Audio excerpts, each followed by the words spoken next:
Now, the Wuhan Institute of Virology has had its ties severed with the United States, but the Australian government has not done the same. Why haven't we? Well, certainly I think that we need to be reviewing our connection insofar as foreign nationals and research at the Animal Health Laboratory. There's no suggestion, Sharri, that there's been any incident here in Geelong, and of course I have my office based in Geelong, though I am a senator for all of Victoria. So I've got a particular concern about what happens here locally. But certainly the revelation that you made, that there were scientists from China working here in collaboration with the CSIRO in a jointly funded Chinese-Australian government project. And those scientists, of course, are from Wuhan, and we don't know the scope of the research, and we don't know whether there were any biosecurity or even national security issues that arose. I certainly think that we do need to review this type of research, this type of collaboration, and put this on hold until we can properly understand any or all of the national security or biosecurity risks. Yeah, look, and as you just said, the national security or biosecurity risks, there are two separate issues here. Look, from your research and from your understanding, there has been serious issues on both counts overseas. On the national security front, there has been fairly recently, just late last year, an incident in Canada, also at Harvard. Can you elaborate on some of these? Because, you know, they really are quite important. I mean, you had Chinese scientists literally stopped on their way to the airport as they were trying to steal virus samples to take back to China.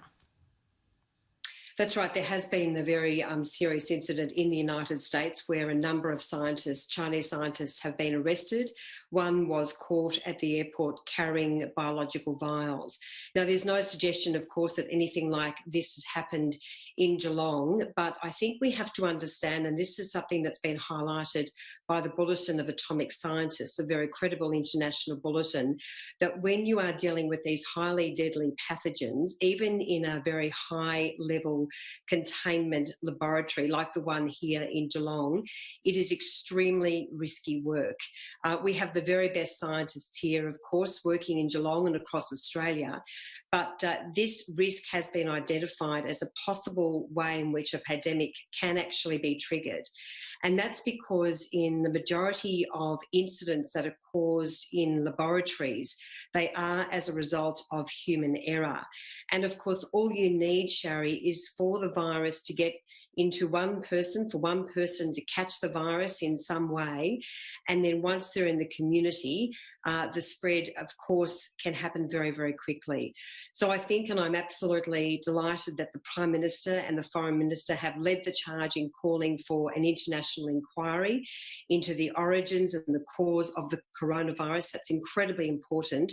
But as part of that, I really do think we have to look at the connections with our scientists and also scientists from China, including in Wuhan, and make sure that there are no cybersecurity, national security or biosecurity risks at all with what we know is very, very risky research, which of course brings with it a lot of dangers if something goes wrong. Yeah, absolutely. And we know that as part of this research over the years, we know now that one of the scientists from that Wuhan lab, the Institute of Virology, actually had live bats flown over from one side of Australia to the other to do, research on it at the centre in your electorate. Now, this is an area of heated debate in the scientific community. You know, there are arguments that we need to do this work and that it's crucial, and the Wuhan Institute have actually given interviews where they say it's urgent, a matter of urgency to do this research to prevent a pandemic from taking place. But there is so much documentation that says that actually doing this research can cause a global pandemic if there is a leak, as you just described. And there have been serious concerns about a lack of adequate safety practices at the Wuhan Institute of Virology. The Washington Post a week and a half ago broke news of a cable that was sent back in January 2018 that warned about weaknesses in the management there and also inadequate safety practices. The US diplomats and scientists from Beijing who visited that lab and met with Xi were really worried about this. Does this concern you? Well, it does, particularly when we are not getting full transparency from the Chinese government as to what has occurred. And of course, that has been highlighted. There's been obviously a serious cover up in some of the very early things that happened when this pandemic first broke, going back to December last year. So it is very concerning. And as I say, the research that we are doing here in Australia is very important.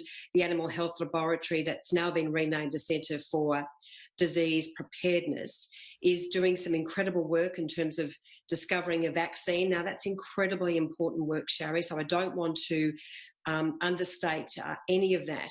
The work of the CSIRO in that regard is incredibly important. But when we are collaborating with foreign nationals, including scientists from China, I just think that we've got to look at all risks, whether they be biosecurity, whether they be national security or cybersecurity. And, we have seen how this pandemic has brought the world to its knees. We have seen the horrific damage that this is doing, the thousands upon thousands of deaths. I mean, I'm so proud of our government, frankly. We have flattened the curve and we are doing very, very well in Australia in comparison to other countries. But this has caused an absolute crisis across the world. And if that has come from this laboratory in Wuhan, then, of course, we need to know the truth. And as part of understanding the truth and the risks with this research, we've got to look at what we're doing in our own backyard, including in relation to the collaboration with other countries.